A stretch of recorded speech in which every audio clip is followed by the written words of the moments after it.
செய்திக்கு ஆதாரமாக நியாயாதிபதி 8ஆம் அதிகாரம் 28, 29 நாம் வாசிக்க கேட்போம். நியாயாதிபதி 8ஆம் அதிகாரம் 28, 29 ஆகிய வசனத்தை வாசிக்க. இந்த பிரகாரம் மீதியானியர் திரும்ப தலையெடுக்க கூடாதபடி இஸ்ரவேல் புத்திரருக்கு முன்பாக தாழ்த்தப்பட்டார்கள். தேசமானது கிதியோனின் நாட்களில் 40 வருஷம் அமைதலாயிருந்தது. யோவாசின் குமாரனாகிய எருபகால் போய் தன் வீட்டிலே வாசமாயிருந்தான். ஹல்லேலூயா. ஆண்டவருடைய நாமத்திற்கு மகிமை உண்டாகட்டும். ஆண்டவருடைய பாதத்தில் அமர்ந்திருக்கும் போது ஆண்டவர் ஒரு வார்த்தையை எனக்கு கொடுத்தார். அதையே நான் தலைப்பாக இந்த செய்திக்கு நான் சொல்லுகிறேன்.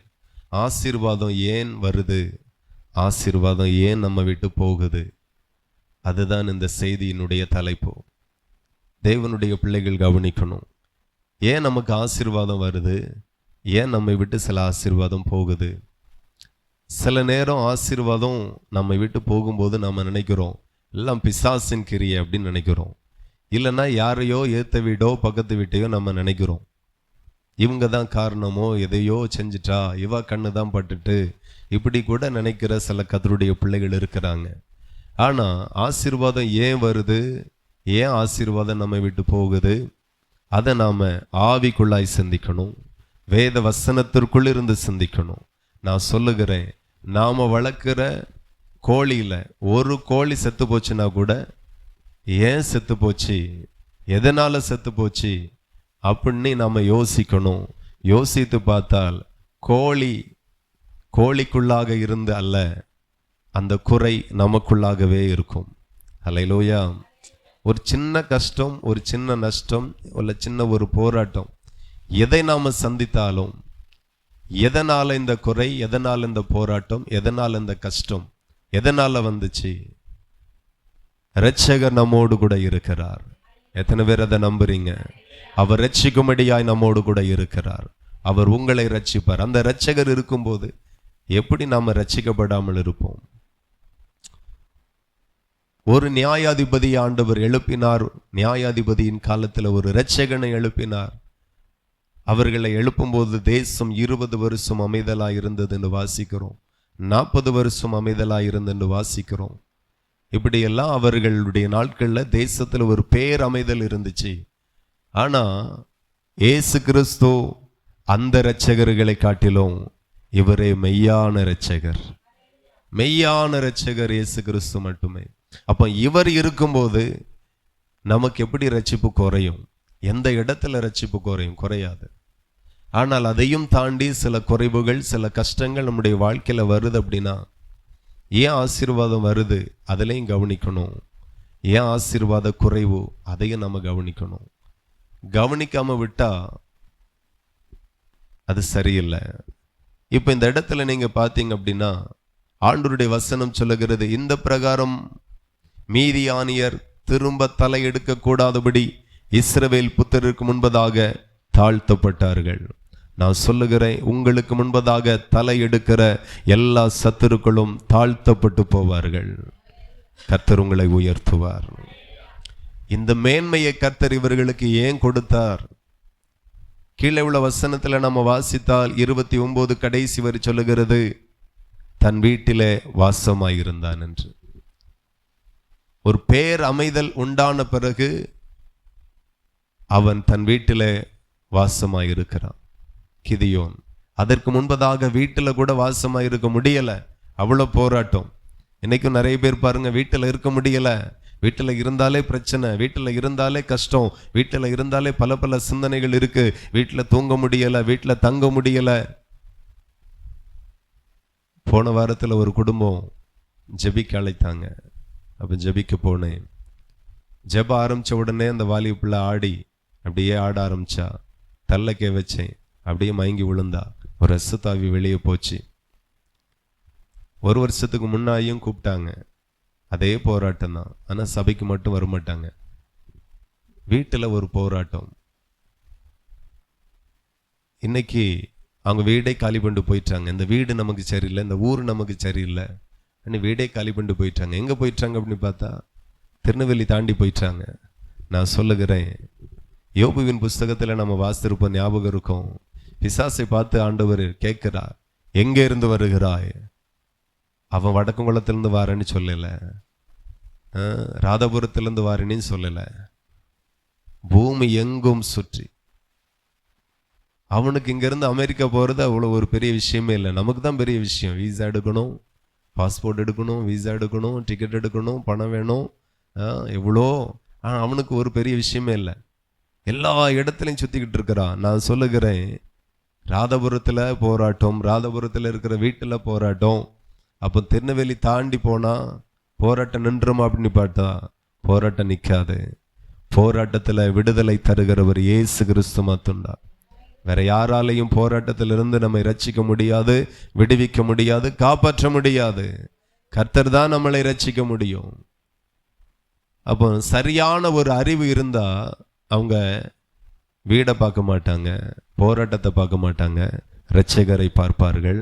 அவரை நோக்கி பார்த்த முகங்கள் இந்நாள் வரையிலும் வெட்கப்பட்டு போனதே கிடையாது, வெட்கப்பட்டு போகிறதும் கிடையாது. நான் சொல்லுகிறேன், நீங்க வெட்கப்பட்டு போக மாட்டீர்கள். கர்த்தர் உங்களோடு கூட இருப்பார். அப்போ ஒவ்வொரு நாளும் சிந்திக்கணும். ஒரு சின்ன காரியங்கள் இருந்தா கூட சிந்திக்கணும். ஏன், எதற்காக, எதற்காக? அப்போ இந்த இடத்துல வசனம் சொல்லுகிறது, எருபாகால் போய் தன் வீட்டிலே வாசம் பண்ணினான். இதுக்கு முன்பதாக வீட்டிலே வாசம் பண்ண முடியல, அவ்வளோ போராட்டம், அவ்வளோ பிரச்சனை. ஆண்டவர் சொல்லுகிறார், சத்துருக்கு எதிர்த்து நில்லுங்கள். ஆமா, பிசாசுக்கு எதிர்த்து நில்லுங்கள், அப்பொழுது அவன் உங்களை விட்டு ஓடி போவான். ஆனா இன்னைக்கு அவனை விட்டு நாம ஓடுறோம். அவனை விட்டுட்டு நாம ஓடுனா விடுதலை இல்லை, நம்மை விட்டுட்டு அவன் ஓடணும், அப்பதான் விடுதலை. நிறைய பேர் எல்லாம் வேதத்தை பார்க்கறது கிடையாது, எதையோ பார்த்து யாரையோ ஆலோசனையை கேட்டு ஓடுறது. கர்த்தருடைய ஆலோசனை தான், கர்த்தருடைய வார்த்தையிலிருந்து வரக்கூடிய ஆலோசனை தான் நம்மளை வாழ வைக்கும். நீங்க பாத்தீங்கன்னா நியாயாதிபதி 6ஆம் அதிகாரத்துல 1-2 வசனத்தை வாசித்தால், பின்னும் இஸ்ரவேல் புத்திரர் கர்த்தரின் பார்வைக்கு பொல்லாப்பானதை செய்தார்கள். அப்பொழுது கர்த்தர் அவர்களை 7 வருஷம் மீதியானியரின் கையிலே ஒப்பு கொடுத்தார். மீதியானியரின் கை இஸ்ரவேலின் மேல் பலத்தை கொண்டபடியால் இஸ்ரவேல் புத்திரர் மீதியானியரின் நிமித்தம் தங்களுக்கு மலைகளில் உள்ள கெபிகளையும் குகைகளையும் அரணான ஸ்தலங்களையும் அடைக்கலங்களாக்கி கொண்டார்கள். ஹல்லேலூயா. அப்போ சத்துரு இவர்களுக்கு முன்பதாக எழும்பும்போது இவர்கள் சத்துருக்களுக்கு முன்பதாக நிற்க முடியல. ஏன் நிற்க முடியல அப்படின்னா, வசனம் சொல்லுகிறது, இஸ்ரவேல் புத்திரர் கர்த்தரின் பார்வைக்கு பொல்லாப்பானதை செய்தார்கள். அப்போ கர்த்தரின் பார்வைக்கு பொல்லாப்பானதை செய்தபடியினால சத்துருக்களுக்கு முன்பதாக இவர்களால நிற்க முடியல. சத்துருக்களுக்கு முன்பதாக இவர்களால நிற்க முடியல. சத்துருக்கள் வருவார்கள், வேளாண்மைகளை நாசமாக்குவார்கள், கையில கிடைக்கிற பொருட்கள் எல்லாம் எடுத்துக்கொண்டு போயிடுவாங்க, கொள்ளையடிக்கப்படுவார்கள். ஒரு அமைதி இல்ல. 7 வருஷம். நான் சொல்றேன், 1 வருஷத்துல யாகில யோசித்து பார்த்துருக்கலாம். ஏன் இவ்வளவு நாளும் இந்த சத்துரு நம்மளை மேற்கொள்ள, இவனால நமக்கு ஒரு தொல்லை இல்லை, இன்னைக்கு இவனால நமக்கு ஒரு பிரச்சனை, ஒரு போராட்டம் வருதுன்னா ஏன் அப்படின்னு ஆராய்ந்து பார்த்துருந்தா வெளிப்பட்டு இருக்கும். 1 வருஷம் போகுது, 2 வருஷம் போகுது, இப்படி 7 வருஷம் போகுது. ஒரு நாள் தெரிஞ்சது, நான் கர்த்தரின் பார்வைக்கு பொல்லாப்பானதை செய்தோம். அல்லேலூயா. கர்த்தரை தேடாம வாழ்ந்தோம், கர்த்தரை ஆராதிக்காம வாழ்ந்தோம். நான் சொல்லுகிறேன், இந்த பூமியில நமக்கு ஒரு பிரச்சனை வருது அப்படின்னா, தேவனுக்கும் எனக்கும் பிரச்சனை அப்படின்னா, எனக்கும் என்னுடைய தொழிலுக்கும் பிரச்சனை ஆயிரும். எனக்கும் தேவனுக்கும் ஒரு பிரச்சனை பிரிவினை அப்படின்னா, எனக்கும் என் குடும்பத்திற்கும் பிரச்சனை ஆயிரும். ஒரு பிரச்சனை இங்க சாதாரணமா எழும்பாது.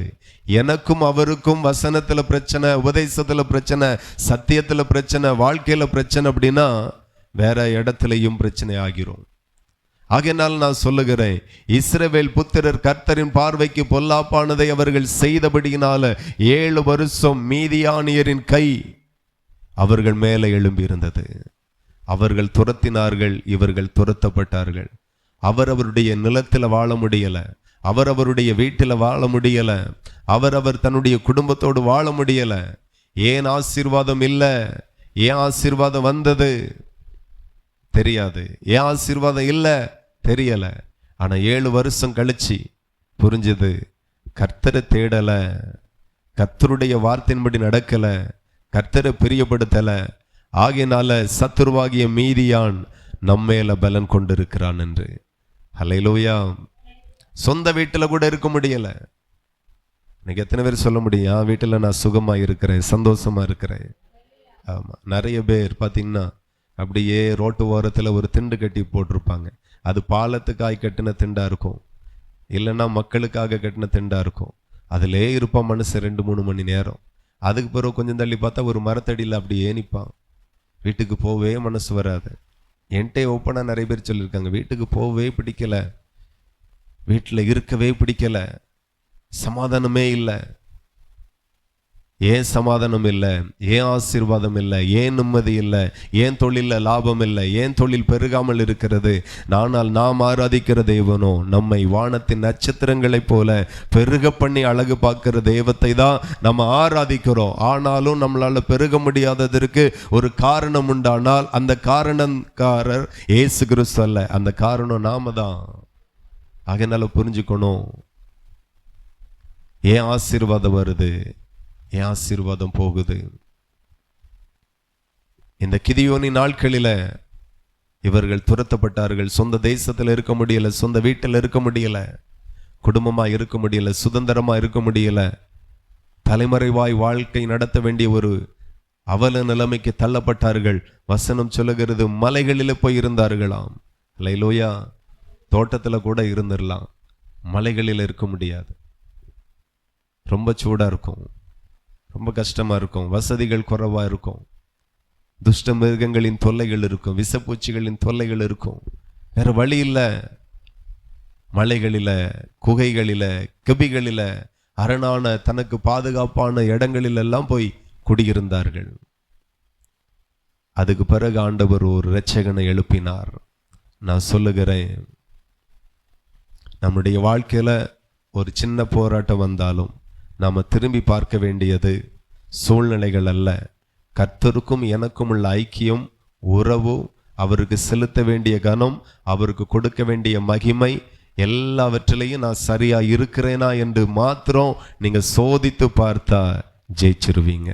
சத்துரு உங்களுக்கு முன்பதாக தாழ்த்தப்பட்டு போவான். யாராகிலும் அப்படி யோசிக்கிறது உண்டா என்ன? யோசிக்கணும். நம்ம வாகனத்தை ஓட்டிட்டு போறோம், திடீர்னு ஒருத்தன் குறுக்க இடிக்கிற மாதிரி வந்துட்டானாலே நான் யோசிப்பேன், என்ன இன்னைக்கு ஜெபம் காணாதா? உண்மையா சொல்றேன், நம்ம வாகனத்துல ஒரு நாளும் விபத்துகள் வராது. ஏனென்றால் கர்த்தருடைய வார்த்தை சொல்லுகிறது, என் சமூகம் உனக்கு முன்பதாக செல்லும். எத்தனை பேர் அதை நம்புறீங்க? அவருடைய சமூகம் எப்போது நமக்கு முன்பதாக இருக்கிறது. ஆகையினால வேணும்னு ஒருத்தன் வந்து இடிச்சா கூட கர்த்தர் செட்டைகளுக்குள்ளாய் மறைத்து நம்மை காப்பாற்றுவார். ஆகையினால அதெல்லாம் சாதாரணமா எடுத்துக்க கூடாது. ஏன் இவ்வளவு பயங்கர ஆபத்து? தலை வரைக்கும் வந்தது தலைப்பாவோட போன மாதிரி போகுது, என்ன பிரச்சனை அப்படின்னு நீங்க யோசித்து பார்த்தீங்கன்னா, நிச்சயம் அன்னைக்கு ஜெப குறைவு இருக்கும், அல்லது வேத வாசிக்கிற குறைவு இருக்கும், அல்லது ஆண்டவருக்கு செலுத்த வேண்டிய கனத்தை நாம சரியா செலுத்திருக்க மாட்டோம், ஏதோ ஒரு காரியம் இருக்கும்.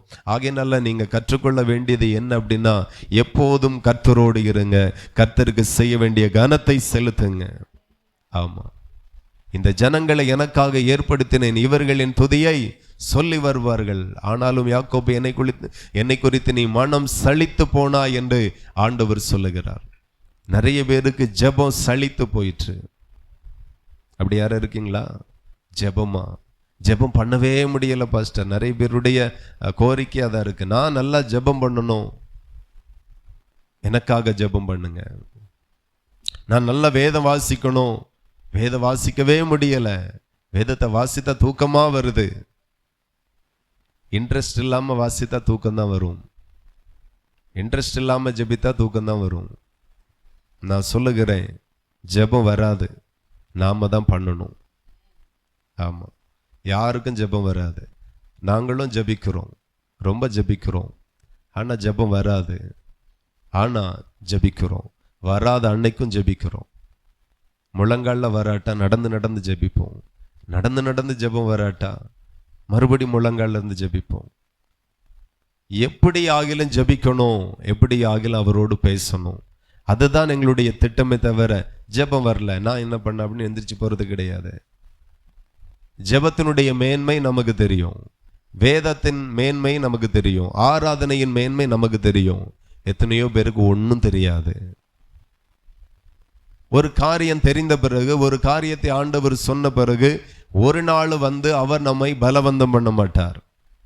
யார் நினைக்கிறீங்களா? இனி வந்து ஆண்டவர் கையை பிடிச்சு இழுத்து ஜெபம் பண்ணல அப்படியெல்லாம் நம்மளை சொல்ல மாட்டார். ஜெபம் பண்ணு, ஏன் தூங்குற சொல்ல மாட்டார். நாம தான் ஜெபிக்கணும். ஆராதனைக்கு போகாம இருந்தா இருங்க.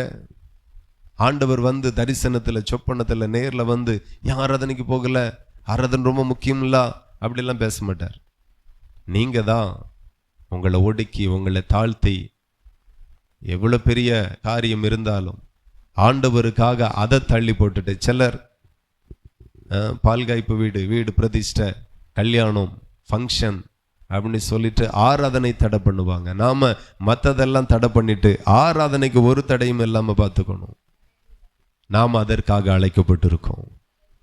நாம உருவாக்கப்பட்டதும் சிருஷ்டிக்கப்பட்டதும் கர்த்தரை தொழுது கொள்ளுகிறதற்காக, துதிக்கிறதற்காக, தேவ பக்தியாய் வாழுகிறதற்காக மட்டுமே. ஆமா, அதை நம்ம சரியா புரிஞ்சுக்கணும். கர்த்தருடைய ஜனமாய் இருக்கிற நான் என்ன செய்யணும் அந்த அறிவே இல்லாம இஸ்ரவேல் ஜனங்கள் பல சூழ்நிலைகளில் வாழ்ந்ததுனால சத்துருக்கள் மேற்கொண்டார்கள். இவர்கள் சத்துருக்கு முன்பதாக தாழ்த்தப்பட்டு போனார்கள். ஆகையினால வீடுகளில் இருக்க முடியல. வீடுகளில் நீங்க எதிர்பார்க்கிற ஆசீர்வாதம் இல்லையா, சமாதானம் இல்லையா, வீட்டில் வந்தாலே நல்லா இல்லை, வீட்டில் கெட்ட சொப்பனமா இருக்கு, வீட்டில் சந்தோஷம் இல்லை, வீட்டில் காசு தங்கல, அப்படி என்னென்ன பிரச்சனை இருக்கு உங்க வாழ்க்கையில? அத்தனை பிரச்சனைக்கும் ஒரே ஒரு தீர்வு தான், அவரோடு ஐக்கியமாகிருங்க, ஆண்டவரோடு ஐக்கியத்தில் வளருங்க, மற்றதெல்லாம் சரியாயிரும். இங்க சரியாக்காம இங்க சரியாகாது, அங்க சரியாக்காம இங்க சரியாகாது. இங்க சரியாகணும்னா அங்க சரியாகணும். நிறைய பேருக்கு படிப்பு வர மாட்டேங்க. ஞானத்தை தருகிற தேவன் ஒருவர் இருக்கிறார். ஆமா, அவரால் எல்லாவற்றையும் கொடுக்க முடியும். கப்பல்லாம் என்னதுன்னு தெரியாதவனை கொண்டுதான் கப்பலை கட்டினார். நோவாவுக்கு முன்ன பின்ன தெரியுமா என்ன பேழை எப்படி கட்டணும், எத்தனை முழம் நீளம் இருக்கணும், எத்தனை முழம் அகலம் இருக்கணும், எத்தனை முழம் உயரம் இருக்கும், ஒண்ணுமே தெரியாது. கதவு எப்படி அமைக்கணும், ஒவ்வொரு அடுக்கும் எப்படி வைக்கணும், ஒண்ணுமே தெரியாது. ஆனா அவனை கொண்டு கர்த்தர் கட்டினார். பயங்கரமாய் கட்டி எழுப்பப்பட்ட டைட்டானிக் கூட ஒரு நாள் தாங்கல, அப்படிதானே?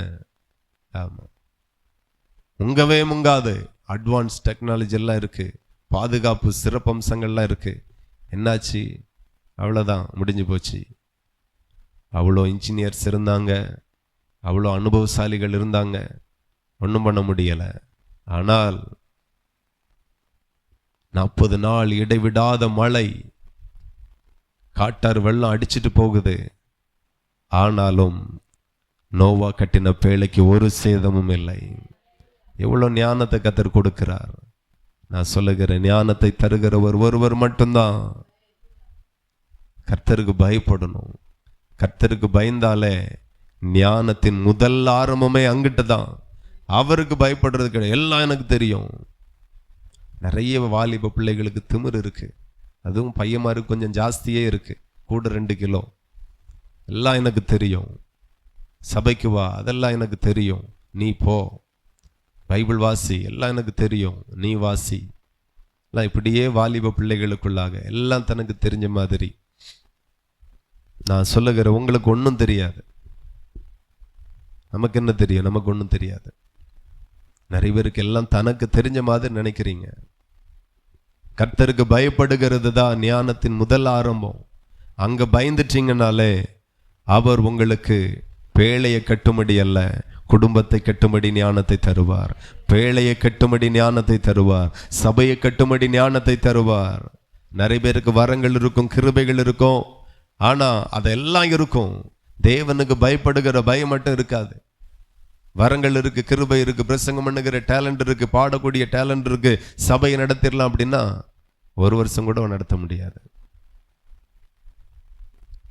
யார்கிட்ட எப்படி எந்த இடத்துல எந்த வார்த்தை பேசணுங்கிற எல்லா அறிவும் தேவன் தான் கொடுக்கணும். எத்தனை வருஷம் அனுபவசாலியா இருந்தாலும் நடத்த முடியாது. இன்னைக்கு நிறைய பேருக்கு குடும்பத்தை நடத்த முடியல, கணவனை புரிஞ்சிக்க முடியல, கணவனுக்கு மனைவியை புரிஞ்சிக்க முடியல, பிள்ளைகளுக்கு பெற்றோரை புரிஞ்சிக்க முடியல, பெற்றோருக்கு பிள்ளைகளை புரிஞ்சிக்க முடியல, ஒருத்தருக்கு ஒருத்தர் புரிஞ்சிக்கவே முடியல. ஏன்? அந்த விஷயத்துல ஞானம் இல்லை உங்களுக்கு.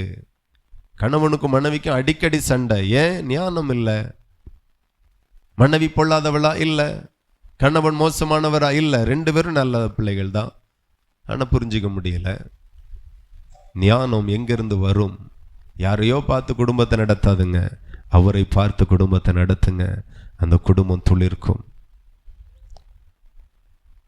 அவ இப்படிதான் மனைவிய பேசுவா, அவ இப்படிதான் கணவன்கிட்ட பேசுவா, நாமளும் பேசி பார்ப்போம் அப்படின்னா பிரச்சனை ஆயிரும்.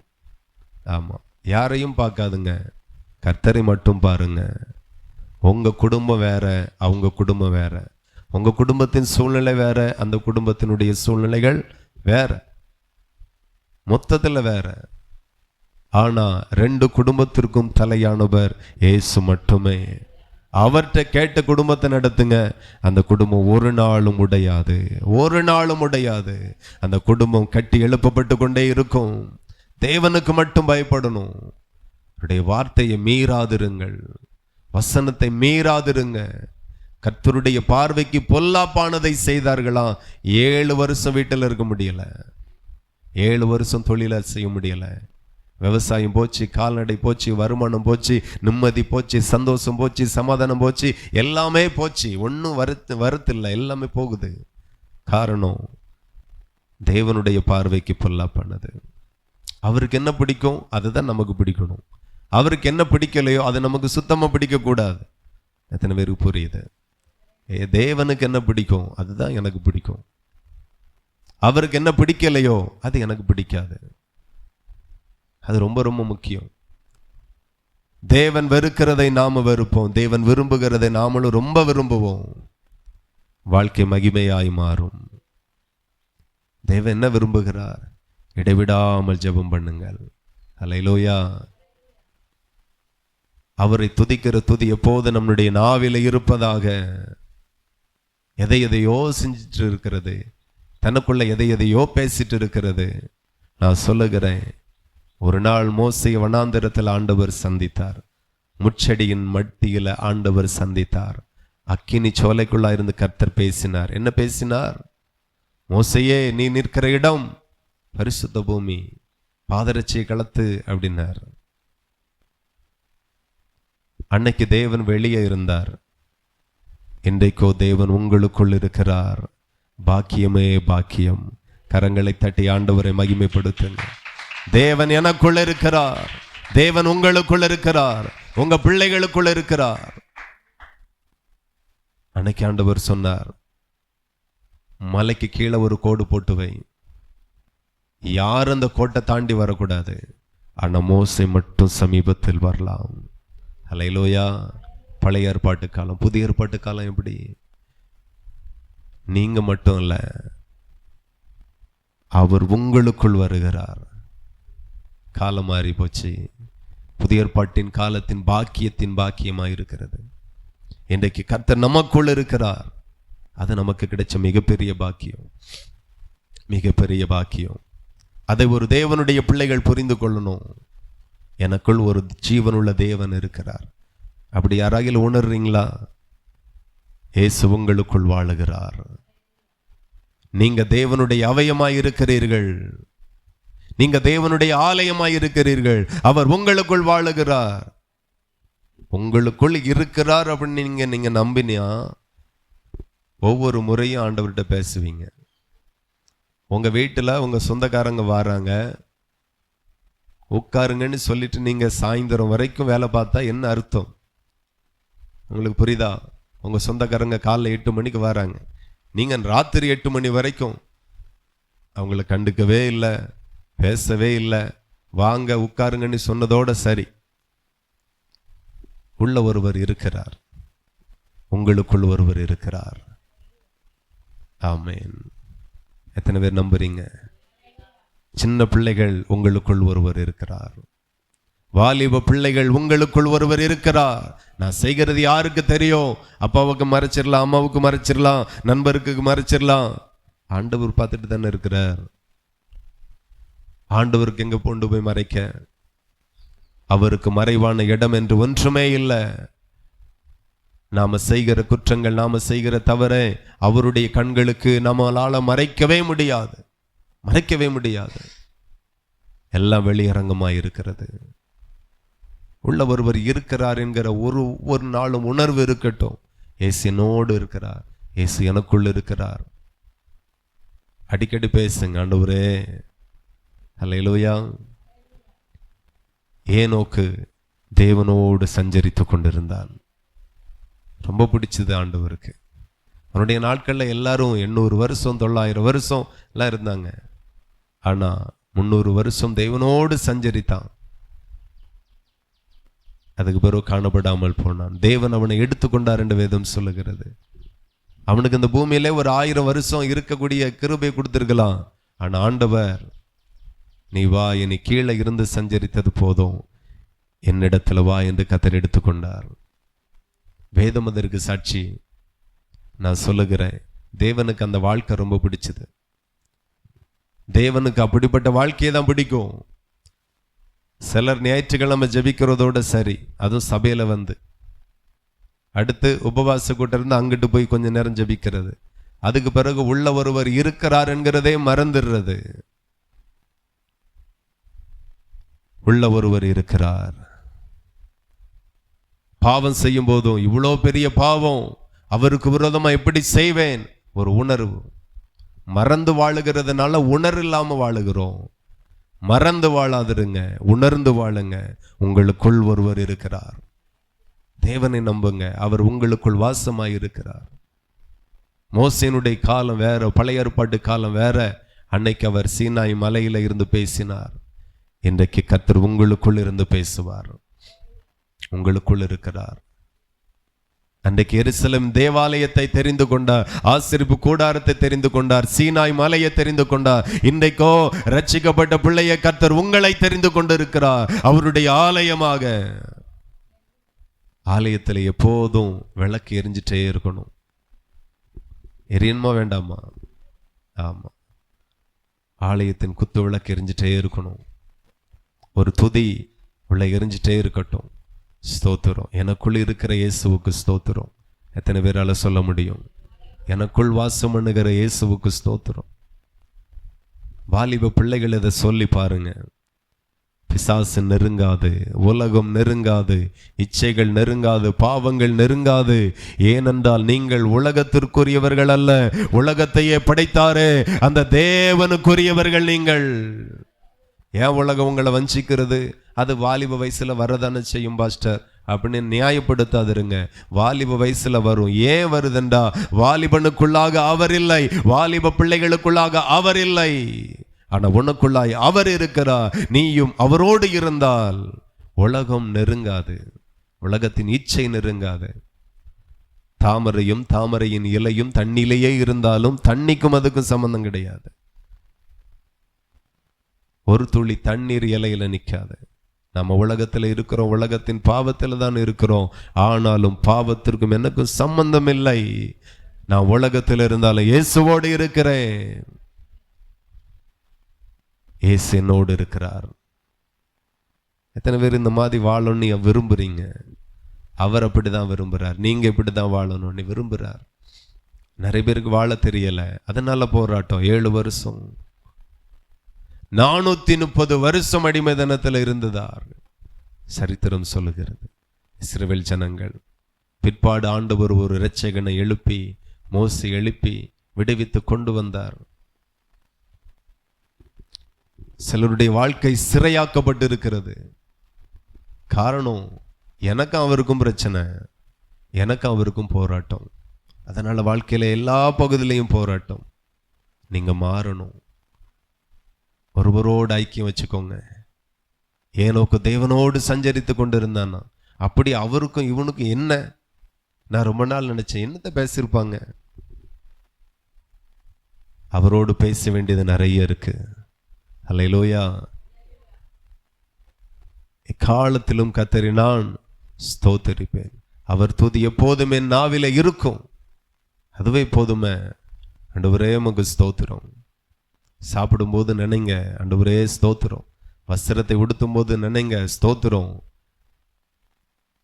படிக்கும்போது, வேலை செய்யும் போது, சம்பாத்தியம் பண்ணும்போது, வருமானம் வரும்போது, பிரயாணம் ஜெயமாய் மாறும்போது, பிரயாணத்தில் இருக்கும்போது, எல்லா நேரங்களிலேயும் கர்த்தரோடு ஸ்தோத்திரம் ஸ்தோத்திரம் ஸ்தோத்திரம். நிறைய பேர் பாவத்தையே நினைக்க, பாவத்தையே சிந்திக்க நாள் முழுக்க செலவழிக்கிறான். ஆமா, அதுவும் சோசியல் ஆப் நிறைய வந்திருக்கு. ரொம்ப நேரம் ஃபேஸ்புக்கில் இருக்கிறது, ரொம்ப நேரம் இன்ஸ்டாவில் இருக்கிறது, ரொம்ப நேரம் வாட்ஸ்அப்பில் இருக்கிறது. ஆண்டவர் பார்த்துட்டே இருக்கிறார். நீ யாரோடு இருக்கணும்? அல்லேலூயா. ஆண்டவர் சொல்லுகிறார், தானியேலே நீ மிகவும் பிரியமானவன். ஆகையினால வேண்டிக் கொள்ள தொடங்கின போதே கட்டளை வெளிப்பட்டது. இன்னைக்கு ஜெபத்துக்கு பதில் இல்லாம இருக்கிறதுக்கு காரணம் என்ன? நான் பிரியமானவனா இருந்தா என் ஜெபம் கேட்கப்படும். நீங்க பிரியமானவர்களா இருக்கணும். நிறைய பேருக்கு அப்படி இல்லை. கர்த்தருக்கு பயந்துருங்க, ஞானம் வேலை செய்யும். கர்த்தருக்கு பிரியமாய் வாழக்கு ட்ரை பண்ணுங்க, முயற்சி பண்ணுங்க. எல்லாம் ஒரே நாள் வந்துடாது, பிராக்டிஸ் பண்ணணும். அல்லேலூயா. ஆமா, எப்போதும் துதிக்கிறது சாதாரண விஷயம் இல்லை. பிராக்டிஸ் பண்ணுங்க, வந்துடும். பிராக்டிஸ் பண்ணாம எதுவும் வராது. பிராக்டிஸ் பண்ணுனா எதுவும் வரும். முடியாததையும் நாம செய்வோம். அதுதான் விஷயம். ஏன் நம்மளால ஏனோக்கை போல வாழ முடியாது? ஏன் ஆபிரகாமை போல விசுவாசிக்க முடியாது? ஏன் யோசேப்பை போல பரிசுத்தமாய் வாழ முடியாது? பிராக்டிஸ் பண்ணுங்க, வாழலாம். பரிசுத்தத்தில் பிரியப்படுகிற தேவனை நாம் ஆராதிக்கிறோம். அவர் அசுத்தத்தில் பிரியப்படுகிற தேவன் அல்ல. பரிசுத்தம் பரிசுத்தம் பரிசுத்தம். பரிசுத்தம்னா என் ஆண்டவருக்கு ரொம்ப இஷ்டம். இன்னைக்கு நிறைய பேர் பரிசுத்தத்திலே விளையாடிட்டு இருக்காங்க. நிறைய பேருக்கு பரிசுத்தம்னா பிடிக்காது. பரிசுத்தமாய் உண்மையாய் வாழுகிற நம்மளை பார்த்தாலே நிறைய பேருக்கு எரிச்சல். இவன் மட்டும் ஏன் இப்படி இருக்கான் அப்படிங்கிற மாதிரி. யார் எரிஞ்சாலும், யார் வருத்தப்பட்டாலும் பரிசுத்த நிமித்தமாய் அவர் ரொம்ப நேசிக்கிறார். பரிசுத்தம் இல்லாமல் ஒருவரும் தேவனை தரிசிக்கவே முடியாது. தேவனை தரிசிக்கணும் அப்படின்னா பரிசுத்தம் தான் பாஸ்வேர்டு. அது இல்லாம அவரை தரிசிக்கவே முடியாது. நிறைய பேருக்கு அது இல்லை. வாழ்க்கை ஃபுல்லா பிரச்சனைல கிடக்கு. நான் சொல்லுகிறேன், ஒரு தலைவலிக்கு ஒரு பேராசிட்டமால் போடலாம், சாரிடன் போடலாம், அனாசின் போடலாம், 500 போடலாம், அப்படிதானே, சரியாயிரும். அதே இது கேன்சர் நோய்க்கு ஒரு வலி இருக்கு, அதே மாத்திரை போட்டு சரியாக்க முடியுமா? என்ன, முடியாது. பிரச்சனை பெருசா இருக்கு, ஆனா பிரச்சனையை தீர்க்கக்கூடிய தீர்வு நம்மள்கிட்ட சுத்தமா இல்லை. நான் சொல்லுகிறேன், எவ்வளவு பெரிய பிரச்சனையும் தீர்க்கக்கூடிய ஆற்றலும் வல்லமையும் தேவனுக்கு இருக்கிறது. தீர்வு அவரிடத்துல போய் தேடுங்க, அவர் தீர்த்து வைப்பார். நிறைய பேருக்கு அது இல்லை. வாழ்க்கை முழுச போராட்டம் போராட்டம். ஏன் அப்படி இருக்கு, ஏன் அப்படி இருக்கு? அங்கே அவரோட ஐக்கியம் சரியா இருந்தா இங்கே எல்லாம் சரியா இருக்கும். அங்கே அவரோடு எதுவும் சரியில்லைன்னா இங்கே எதுவும் சரி இருக்காது. சிலரை உடனுக்குடன் அடிப்பார், சிலரை மொத்தமா அடிக்கிறத நான் பார்த்திருக்கிறேன். அல்லேலூயா. நம்மளை ஆண்டவர் அடிக்கக்காக தெரிந்து கொள்ளல, ஆளுகை செய்யும்படி தெரிந்து கொண்டிருக்கிறார். அடிமைகளாக தெரிந்து கொள்ளவில்லை, பிள்ளைகளாக தெரிந்து கொண்டிருக்கிறார். எல்லாரும் மனம் திரும்புவோம். ஏன் ஆசீர்வாதம் இல்லை? யோசிங்க, கர்த்தரை யோசிங்க. எந்த வசனத்திலெல்லாம் நான் சரியா இருக்கிறேன், எந்த வசனத்திலெல்லாம் சரியில்லை, என் ஐக்கியமும் என் தேவனோடுள்ள உறவும் எப்படி இருக்கு யோசித்து பாருங்க. அங்க சரியாக்கிட்டீங்கன்னா எல்லாம் சரியாகிறோம், எல்லாம் சரியாகிறோம். ஹல்லேலூயா, தேவனுக்கு மகிமை உண்டாகட்டும். இந்த செய்தியினுடைய தொடர்ச்சியை அடுத்த ஆராதனையில் பார்ப்போம். ஆமென். கர்த்தர் நம்மோடு கூட பேசுவாராக. आए हुए भाई बहनों के लिए इस दिन क्या संदेश प्रभु ने दिया? अपना जिंदगी में कोई भी समस्या आएगा तो वो किस लिए आया, क्यों आया, इसका वजह क्या है, ये सब अपन सोचते कि नहीं सोचते? क्यों आ रहा है? सब किधर जाएगा तो भी तकलीफ, किधर जाएगा तो मुश्किल, क्यों? ये सब क्यों आता है? प्रभु को हमारा रिश्ता सही नहीं है तो सब जगह गड़बड़ हो जाता है। आमीन। प्रभु का आपका रिश्ता सही है, वचनों में चल रहा है, प्रभु का वचनों में चल रहा है, प्रभु का साथ प्रेयर में है, प्रेयर में जुड़ा हुआ है, वचनों में चल रहे हैं, प्रभु का महिमा करता है। हर एक हफ्ता संडे प्रभु का चरणों में जा रहे हैं, बाइबल रीड कर रहा हूं, ये सब सही करो, बाकी सब सही हो जाएगा। किस किस का परिवार में बीबी का साथ झगड़ा, हस्बैंड का साथ झगड़ा क्यों आ रहा है? प्रभु का साथ में रिश्ता पक्का नहीं है तो इधर भी गड़बड़ हो जाएगा। हर एक टाइम प्रभु का स्तुति करो, रोज प्रेयर करो, रोज बाइबल रीड करो, प्रभु का साथ में रहो। प्रभु बोलता है ये लोगों में किस लिए चुना? हर एक टाइम स्तुति करने के लिए चुना करके बाइबल बोलता है। हर टाइम प्रभु का स्तुति करो, काम करने पे भी, कुछ भी करो, घर पे है, ट्रैवल में है, किधर जा रहा है, किधर से आ रहा है, जाने के टाइम में भी, आने के टाइम में भी प्रभु का स्तुति करो, प्रभु का महिमा करते रहो।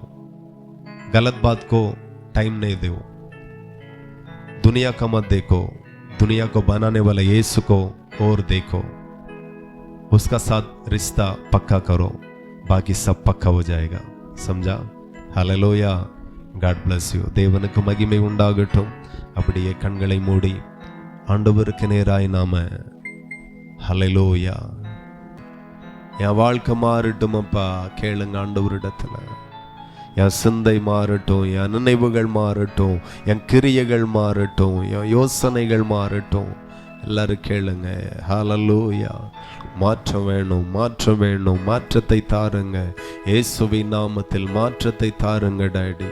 கர்த்தரிடத்துல கேளுங்க. ஹல்லேலூயா.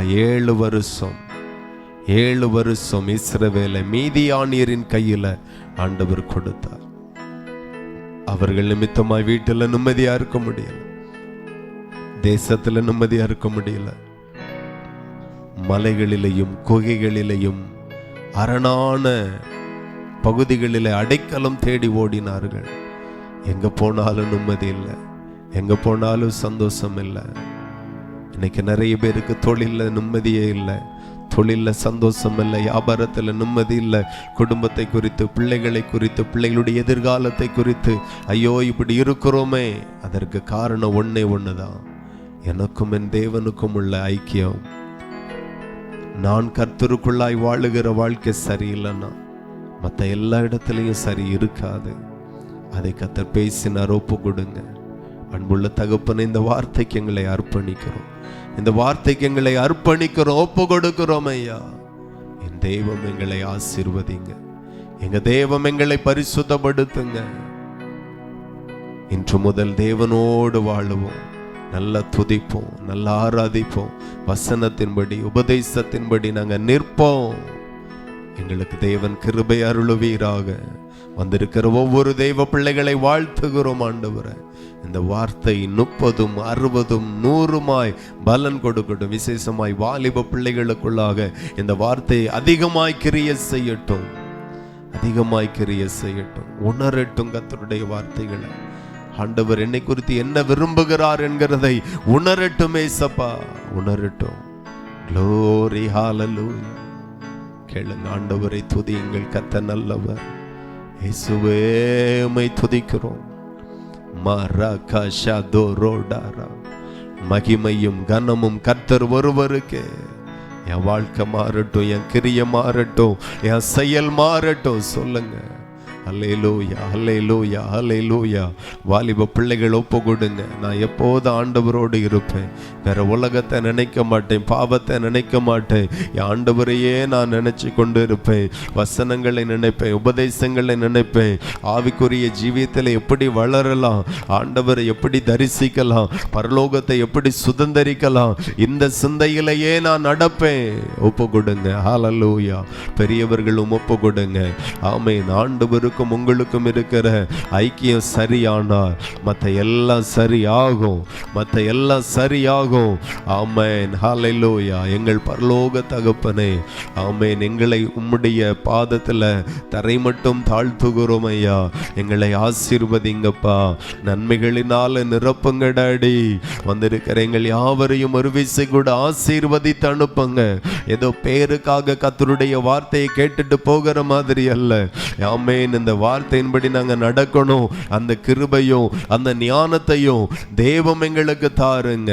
இந்த வார்த்தை கேட்ட எல்லாருடைய வாழ்க்கையும் 1000 மடங்கு ஆசீர்வதிக்கப்படுவதாக. உயர்த்துங்கப்பா, நன்மைகளினால நிரப்புங்க. ஆசீர்வதிக்கிற இயேசுவின் நாமத்தில் ஜெபிக்கிறோம். ஜெபங்களும் நல்ல பிதாவே, ஆமென். அல்லேலூயா. என் ஆத்துமாவே கர்த்தரை ஸ்தோத்திரி, என் முழு உள்ளமே பரிசுத்த நாமத்தை ஸ்தோத்திரி. என் ஆத்துமாவே கர்த்தரை ஸ்தோத்திரி. கர்த்தர் செய்த சகல உபகாரங்களை மறவாதே. ஆமென். கர்த்தராகிய இயேசு கிறிஸ்துவினுடைய கிருபையும் பிதாவாகிய தேவனுடைய அன்பும் பரிசுத்த ஆவியின் ஐக்கிய சிநேக காவலும் என்றும் என்றும் சதா காலமும் நாம் அனைவரோடும் என்றென்றும் இருப்பதாக. ஆமென். ஹல்லேலூயா. கர்த்தர் உங்களை ஆசீர்வதிப்பார்.